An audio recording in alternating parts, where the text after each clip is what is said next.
That's right. Are we on right now? Now we are on now. We are? Yeah, we're on. Good.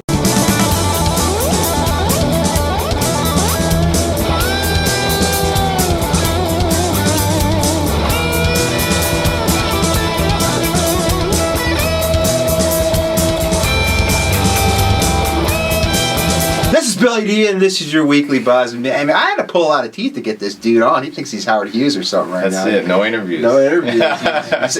He says he's a private person. That's right. So, dude, you did a killer job today, if I can say so. And Thank last you. night, I was Appreciate it. really impressed. You know, I think you're stepping up. You're a little bit higher now on my scale as far as compared to Chestnut. I think you're a little higher up now on my. No. Higher up. And for all you people out there that speak English, we'll have the translations for some of the Canadian kind of. Hey, let's talk about the metric system. Dude, I agree with you. 3 countries in the world. And Arkansas is one of them. No. It's a running joke this weekend. Yeah, it's a running joke. No, but you know, I just want to ask you something, and I'm asking this in front of the camera here. I was really impressed with the stuff that you did on dairy and the grains today, and I was just asking. I'm just putting this out to you, and we're not going to say this is going to happen for sure because I got to move a lot of stuff around, but. And you know, I'm really morphing CalJam out to the public, but I'm asking if you would be interested in doing, like, could you do a TED Talk on milk or dairy and grains at CalJam this year? Oh, boys. Yeah, I don't know. Maybe. What do you mean? How's that non-committal? That's very non-committal. That's non-committal. Okay, but yeah, well, you know, we'll see. talk. You have to ask at headquarters. At HQ, yeah, exactly. Okay. HQ. Yeah. All right, so let's talk about that a little bit because, I mean, I've always known that I'm not a big fan of dairy. I mean, I'm going to admit I do eat a little bit of wheat once in a while. I'm not a big fan of that either. But like when I just got back from El Salvador, which was a great trip, and if anybody wants to go next year, we got this trip lined up at a killer pad. But I ate pretty much paleo the whole time. I ate fish and veggies pretty much and did my smoothies. So it was good. So why don't we go over some of the reasons why, number one, why is dairy so hideous? Where should we start?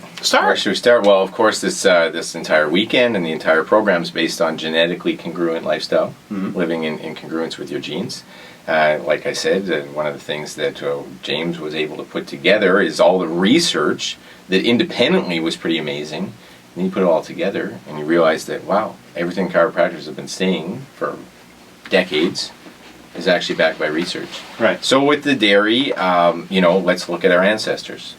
Did they have dairy? And as the question we asked this weekend, which is overwhelmingly answered correctly, prior to 9,000 years ago, what would happen if we came across a cow or a goat? We would eat it. We would eat it. That's right. We didn't have time to milk it or tie it to a pole and milk it on a periodic basis.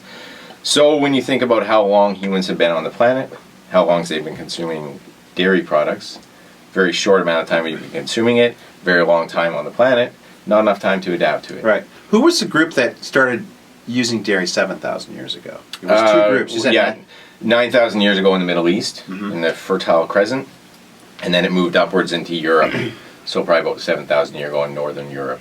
Okay, why don't you just let everybody know what are some of the common, most of the chronic diseases, obviously. Yeah, chronic diseases. Well, I mean, we start with sort of basic stuff like skin problems or acne, which of course isn't basic to the person with them. Right. But then it built, right? Then we got into the cardiovascular diseases, got into certain types of cancer, Right. and then what really was kind of the dropper of the seminar is when we looked at some of the psychiatric disorders like schizophrenia. Yes! Yeah. Maybe that's my problem.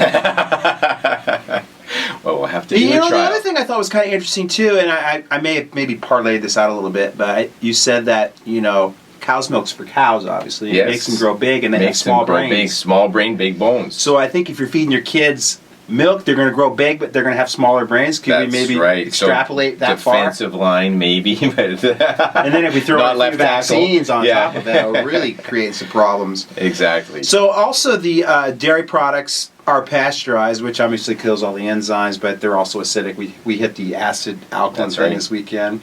Yeah, so all the pieces that we talked about, when you look at dairy, it's almost, you know, I hate to say that the perfect scenario to cause ill health, really. And then, of course, we do admit that if there's parts of the world where they're not getting enough calories, then dairy might be a way to get those calories. Better than starving. Yeah, better than starving. Right. Exactly. And again, even parts of the world in North America, inner cities, that kind of stuff, right? So we certainly accept the fact that, you know, if you're trying to keep people from starving, then maybe dairy's in there. But if you're trying to get people optimally healthy, Would you call it a better bad? Oh, come on! Was that the term? That's it. The better bad choice. Okay, I'm just learning some new terms. Do you have that? I don't have that copyrighted? trademarked You don't? exactly. Okay. No, Does no. I James? think somebody actually told me. Yeah. So I have to. I don't know. Who. Step on neat toes. There we go. One of the other interesting things that you mentioned, just in fleeting moments of just like this weekend, was a barrage.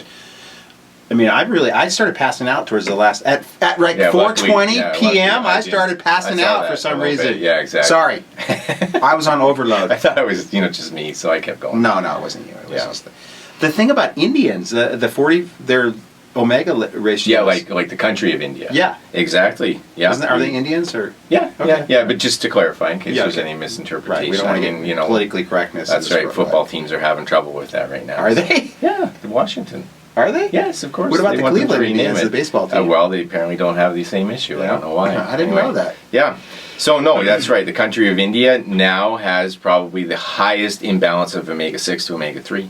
You said it was like 40 to 1. Yeah, 30 to 1 to 40 to 1. Yeah. And what does that create as far as... So, of course, we know that's going to create inflammation. We're going to make them prone to heart disease. And, of course, their prevalence of heart disease is going like that. And they're pretty much vegetarians over there. Well, a large percentage. So you start to ask the question, why would that be? We don't want to give all the secrets away because we want people to come back to the seminar. They will. But, that was just lentils. that's a scratch on the surface of everything we learned this weekend. How about we talk about grains now? Mm-hmm.